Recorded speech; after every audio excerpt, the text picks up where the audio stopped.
خالط الناجحين.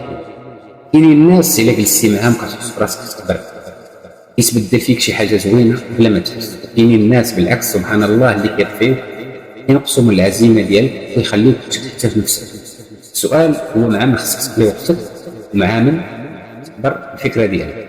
مخالطه الناس الناجحين ماشي غير رفاهيه ولكن هو مدرسه، حيت الناجح كيعلمك بلا ما يعطيك درس، كيعلمك كيفاش تهضر، كيعلمك كيفاش تتعامل مع المواقف اللي كتكون صعيبه، كيشوف الحل في وسط المشاكل.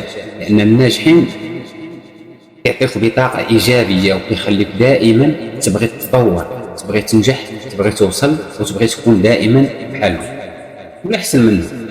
وكاين سر صغير، الا بغيتي تولي ناجح خصك تقرب من اللي سبقوك في الطريق، تعلم منهم بطبيعه الحال وتاخذ منهم العزيمه والروح القتاليه والصبر والاصرار.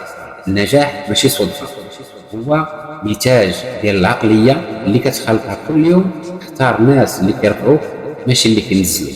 واخا الطريق تقدر تكون طويل ولكن مع الصحبه الصحيحه ومع الاصرار اكيد غادي توصل.